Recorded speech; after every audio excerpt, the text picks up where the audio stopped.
Hello students, study magic world के YouTube channel पे आपका स्वागत है।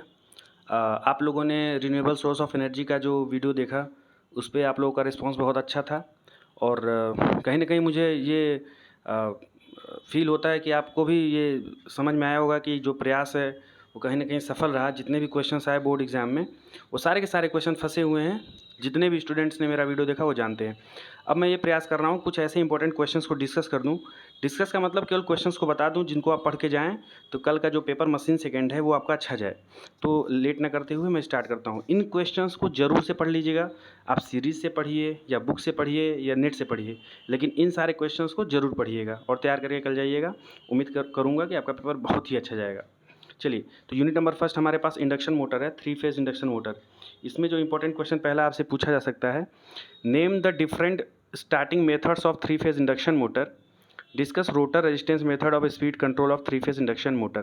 कहने का मतलब जो इंडक्शन मोटर है उसको स्टार्ट करना पड़ता है ना, जो बड़े 5 हार्स पावर्स के ऊपर के रेटिंग वाले जो 3 फेज इंडक्शन मोटर होते हैं उनको स्टार्ट करने के लिए मेथड्स लगाना पड़ता है हमको।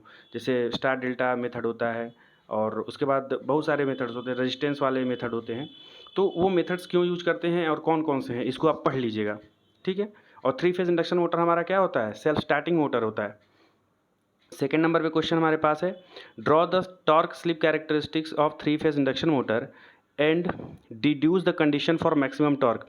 जो टॉर्क स्लिप कैरेक्टरिस्टिक्स है ना 3 फेज इंडक्शन मोटर में मोस्ट इंपॉर्टेंट है। तो टॉर्क स्लिप कैरेक्टरिस्टिक्स को पढ़ लीजिएगा कि क्या टॉर्क और स्लिप में क्या रिलेशन है, क्या कैरेक्टरिस्टिक्स है, और मैक्सिमम टॉर्क के लिए क्या कंडीशन होती है उसके लिए एक डेरिवेशन है। बुक में भी आपको मिल जाएगी और अगर सीरीज है तो उसमें भी ये क्वेश्चन देखने को मिलेगा। तो बहुत ही इंपॉर्टेंट है कल के लिए, बस ये समझ लीजिए मेरी बात को। तीसरे नंबर पे क्वेश्चन है, what is 3 phase induction motor, discuss construction and working mechanism. तो जो भी उसका रोटर है, जो स्टेटर है, जो वाइंडिंग लगी हुई है, क्या कैसे काम करता है ना, और रोटेटिंग मैग्नेटिक फील्ड बनता है तो क्या लेंज लो, फैराडे लो क्या लग रहा है, वही सब पूछ रहा है। तो उसका डायग्राम के साथ आप डिस्कस करिएगा।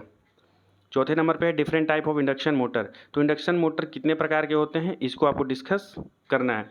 मतलब इंडक्शन मोटर के टाइप का मतलब जो केज रोटर और स्लिप रिंग मोटर था वही टाइप है हमारे 3 फेज इंडक्शन मोटर के, केज मोटर और स्लिप रिंग मेथड मोटर। तो इसको आप देख लीजिएगा। यूनिट सेकंड में है सिंक्रोनस मोटर।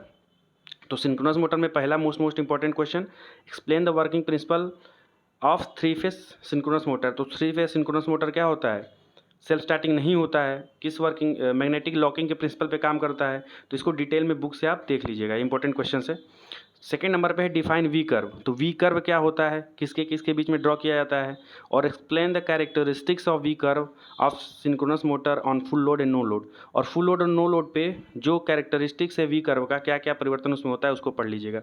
बुक में भी मिलेगा आपको और सीरीज में भी मिल जाएगा। तीसरे नंबर पे क्वेश्चन है, explain hunting of a synchronous motor, what are the causes and effect of hunting on synchronous motor, how can it reduced. तो जो हंटिंग टर्म है ना, हंटिंग मतलब स्लो स्पीड में हमारा सिंक्रोनस मोटर चलने लगता है, समझ में आ रहा है, बहुत स्पीड कम हो जाती है। तो क्यों होता है, कैसे होता है, बुक में एक बार ध्यान से देख के आप समझ लीजिएगा, पढ़ लीजिएगा। बहुत इंपॉर्टेंट क्वेश्चन है, सिंपल सा है, एक बार पढ़ लोगे तो जरूर कल इसका परफॉर्मेंस आपको मिलेगा। चौथे नंबर पे है, what methods are used to start the synchronous motor and explain any one method. तो सिंक्रोनस मोटर को स्टार्ट करने के लिए कौन कौन से मेथड्स हैं, जैसे एक डैम्पिंग वाइंडिंग लगा के भी हम सिंक्रोनस मोटर को स्टार्ट करते हैं। उसी तरीके से बहुत सारे मेथड्स हैं। एक होता है कि 3 फेज इंडक्शन मोटर से उसके रोटर को कनेक्ट कर देते हैं और 3 फेज इंडक्शन मोटर को सिंक्रोनस मोटर के 70-80% स्पीड तक ले जाते हैं और वहाँ से उसको डिस्कनेक्ट कर देते हैं, जहाँ पे मैग्नेटिक लॉकिंग सिंक्रोनस मोटर को मिल जाता है और ऑपरेट करने लगता है। एक बार बुक से देख लेंगे, इसको पढ़ लेंगे, समझ में आ जाएगा, बहुत ही आसान है। तीसरा यूनिट हमारे पास है सिंगल फेज इलेक्ट्रिक मोटर। तो इसमें पहला क्वेश्चन क्या है, explain the working principle of capacitor start single phase induction motor with the help of NEET sketch. तो नीट स्केच के साथ जो सिंगल फेज इंडक्शन मोटर है, कैपेसिटर स्टार्ट इंडक्शन मोटर, इसको डिस्कस करना है। Double revolving field theory, second number पे question है, explain double revolving field theory.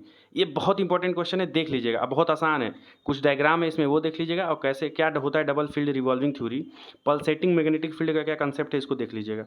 तीसरे नंबर पे है, what is two phase servo motor, describe construction and working, draw it's torque speed characteristics. इसको भी देख लीजिएगा, सर्वो मोटर क्या होता है, कैसे उसके हर एक स्टेप को हम लोग कंट्रोल करते हैं, तो देख लीजिएगा एक बार। चौथे नंबर पे है, what are different type of FHP fractional horse power motors, explain the construction and working principle of universal motor. तो FHP क्या होता है, FHP मोटर क्या होता है, फ्रैक्शनल हार्स पावर मोटर किसे कहते हैं, इसका क्या कंस्ट्रक्शन है, वर्किंग प्रिंसिपल है, इसको आप देख लीजिएगा। और यूनिवर्सल मोटर किसे कहते हैं, चौथे यूनिट पे हम देखेंगे। तो चौथे यूनिट में हमारा पहला क्वेश्चन इंपॉर्टेंट जो है, what are the different type of electric drive. तो इलेक्ट्रिकल ड्राइव क्या है, इसको what are the advantages of electrical drive with respect to mechanical drive, और मैकेनिकल ड्राइव से अच्छा इलेक्ट्रिकल ड्राइव क्यों है, इसका रीजन बताइए। तो ये भी आप देख लीजिएगा।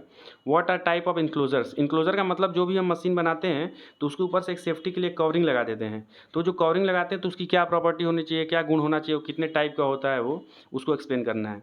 तो कुछ इंपॉर्टेंट क्वेश्चंस के बारे में मैंने डिस्कस किया है चारों यूनिट से, इन सबको जरूर से कल देख के जाइएगा। एक बार रीड करने में बिल्कुल टाइम नहीं लगेगा, 2 से 3 घंटे लगेगा टाइम, किसी बुक से भी देखने में। बहुत ही मोस्ट इंपॉर्टेंट क्वेश्चन है, इसको देख के जाइए। उम्मीद करता हूँ कि कल आपको पेपर देने के बाद समझ में आए कि कितना इंपॉर्टेंट ये वीडियो सेशन रहा। अगर ये प्रयास अच्छा लग रहा हो तो वीडियो को लाइक करिए, शेयर करिए और चैनल को जरूर सब्सक्राइब करिए। धन्यवाद।